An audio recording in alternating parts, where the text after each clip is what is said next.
ஏன் சார் சில பல வருஷத்துக்கு முன்னாடி அந்த படத்துல உங்க ஊர்ல தான் இதுக்கு பேரு ஷார்ட்ஸ், எங்க ஊர்ல இதுக்கு பேரு டீ அப்படின்னு சொன்னாரு. அது மட்டும் இல்லாம உங்க ஊர்ல தான் இதுக்கு பேரு டாப்ஸ், எங்க ஊர்ல இதுக்கு பேரு அப்படின்னு சொன்னாரு. இந்த மாதிரி கொச்சன டைலாக்ஸ் எல்லாம் வச்சுட்டு இருந்தாரு.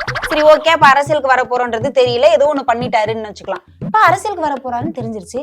கடைசி படத்துல கூட மஞ்சள் கலர் புடவையை கட்டிட்டு ஒரு பொண்ணை வந்து கிட்டத்தட்ட 40 ஆண்களுக்கு முன்னாடி ஆட வச்சு உங்களுக்கு தானே நீங்க மார்க்கெட் உங்களுக்கு மார்க்கெட் தானே தேடிட்டீங்க. இதுல எங்க பெண்களுக்கு முன்னுரிமை இருக்கு? இதுல வேற சமூக நீதி பேச வந்துட்டீங்க.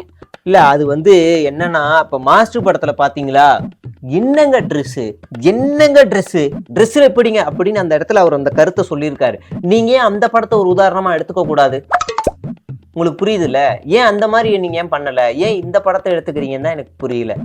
இல்ல சார், அரசியலுக்கு வரதுக்கு முன்னாடி ஒரு பேச்சு, வந்ததுக்கு அப்புறம் ஒரு பேச்சு, அப்பெல்லாம் இந்த மாதிரி பண்ணிட்டு இப்ப வந்துட்டு ஒரு எக்ஸிபிஷனுக்கு போன அங்க 6 வயசு குழந்தையோட உடைய கூட அங்க வச்சிருக்காங்க அப்படின்னு பொங்கி பொங்கி பேசினா உங்க சூழ்நிலைக்கு ஏத்த மாதிரி தானே சார் நீங்க பேசுறீங்க. நாங்க எப்படி சார் நம்புறது? மேடம் நீங்க தப்பா புரிஞ்சுக்கிறீங்க. எங்க தலைவர் இப்ப இருக்க படத்தெல்லாம் விட்டுருங்க. அப்பவே ஒரு அவர் வந்து என்ன சொல்றாருன்னா, ஒரு தலைவரா அவர் சொல்றாரு, ஒரு லைன் சொல்றாரு பாருங்க, தங்க நிறத்துக்குத்தான் தமிழ்நாட்டையே நான் எழுதி தரட்டுமான்றாரு. தமிழ்நாடுன்றது எவ்வளவு பெரிய தொகுதி, அது எல்லாத்தையுமே ஒரு தங்க நிறத்துக்காக நான் எழுதி தரேங்கிறாருன்னா அவர் எவ்வளவு பெரிய ஒரு விஞ்ஞானியா இருப்பார் பாருங்க. உன் கண்ணு அழகுக்குத்தான் இன்னொரு மாநிலம் கன்னடம், அந்த மாநிலத்தையும் நான் தரேன் அப்படிங்கிறாரு. அப்ப பாருங்க, அடுத்த லைன் பாருங்க, நீ பார்க்கும் பார்வைக்கு பஞ்சாப், நீ காட்டும் அன்புக்கு ஆந்திரா, உத்தரவு சொல்லி கொடு ஊபி.